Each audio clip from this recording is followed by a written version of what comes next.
আমি যখন ছোট্ট ছিলাম খেলতে যেতাম মেঘের তলে। একদিন এক মেঘ বালিকা প্রশ্ন করলো কৌতূহলে, এই ছেলেটা, নাম কি রে তোর? আমি বললাম ফুসমন্তর। মেঘ বালিকা রেগেই আগুন, মিথ্যে কথা, নাম কি অমন হয় কখনো? আমি বললাম নিশ্চয় হয়, আগে আমার গল্প শোনো। সে বলল শুনবো না যা, সেই তো রানী, সেই তো রাজা, সে তো একই ঢাল তরোয়াল, সে তো একই রাজার কুমার পক্ষীর আছে, শুনবো না আর, ওসব বাজে। আমি বললাম তোমার জন্য নতুন করে লিখবো তবে। সে বলল সত্যি লিখবি? বেশ, তাহলে মস্ত করে লিখতে হবে, মনে থাকবে, লিখে কিন্তু আমায় দিবি। আমি বললাম তোমার জন্য লিখতে পারি এক পৃথিবী।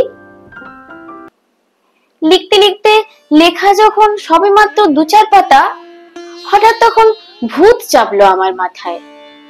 খুঁজতে খুঁজতে চলে গেলাম ছোট্টবেলার মেঘের মাঠে। গিয়ে দেখি চেনা মুখ তো একটিও নেই তল্লাটে। একজনকে মনে হলো ওরই মধ্যে অন্যরকম। এগিয়ে গিয়ে বলি তাকে, তুমি কি সেই মেঘবালিকা? তুমি কি সেই? সে বলেছে মনে তো নেই, আমারও সব মনে তো নেই। আমি বললাম তুমি আমায় লেখার কথা বলেছিলে। সে বলল সঙ্গে আছে, ভাসিয়ে দাও গায়ের ছিলে। আর হ্যাঁ শোনো, এখন আমি মেঘ নই আর, সবাই এখন বৃষ্টি বলে ডাকে আমায়। বলেই হঠাৎ এক প্রশ্লায় চুল থেকে নখ আমায় পুরো ভিজিয়ে দিয়ে অন্য অন্য বৃষ্টি বাদল সঙ্গে নিয়ে মিলিয়ে গেল খরস্রোতায়, মিলিয়ে গেল দূরে কোথায়, দূরে দূরে। বৃষ্টি বলে ডাকে আমায়, বৃষ্টি বলে ডাকে আমায়। আপন মনে বলতে বলতে আমি কেবল বসে রইলাম ভিজে একসা কাপড় জামায়, গাছের তলায় বসে রইলাম। বৃষ্টি নাকি মেঘের জন্য? এমন সময় অন্য একটি বৃষ্টি আমায় চিনতে পেরে বলল, তাতে মন খারাপের কি হয়েছে, যাও ফিরে যাও, লেখো আবার। এখন পুরো বর্ষা চলছে, তাই আমরা সবাই এখন নানান দেশে ভীষণ ব্যস্ত, তুমিও যাও, মন দাও গে তোমার কাজে। বর্ষা থেকে ফিরে এসে আমরা নিজেই যাব তোমার কাছে।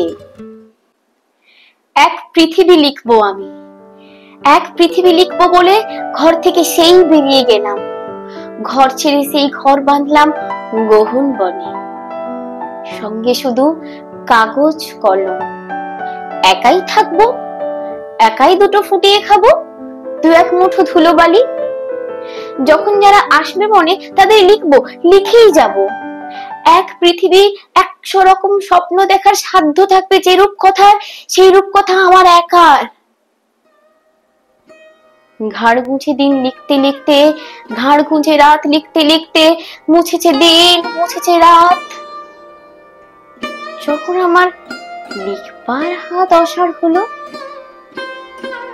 মনে পড়লো সাল কি তারিখ, বছর কি মাস, সেসব হিসেব আর ধরি। লেখার দিকে তাকিয়ে দেখি এক পৃথিবী লিখবো বলে একটা খাতাও শেষ করিনি। সঙ্গে সঙ্গে ঝমঝমিয়ে বৃষ্টি এলো খাতার উপর, আজীবনের লেখার উপর। বৃষ্টি এলো এই অরণ্যে, বাইরে তখন গাছের নিচে নাচছে ময়ূর আনন্দিত। এ গাছ ও গাছ উঠছে পাখি, বলছে পাখি এই অরণ্যে কবির জন্য আমরা থাকি। বলছে ওরা কবির জন্য আমরা কোথাও, আমরা কোথাও, আমরা কোথাও হার মানিনি। কবি তখন কুটির থেকে তাকিয়ে আছে অনেক দূরে, বনের পরে, মাঠের পরে, নদীর পরে,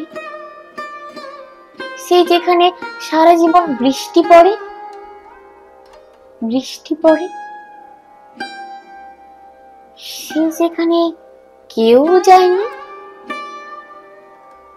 কেউ যায় না কোনোদিনই।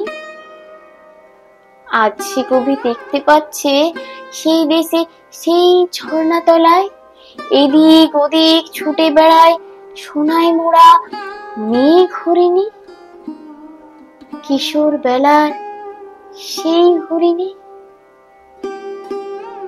কিশোর বেলার সেই হরিণী।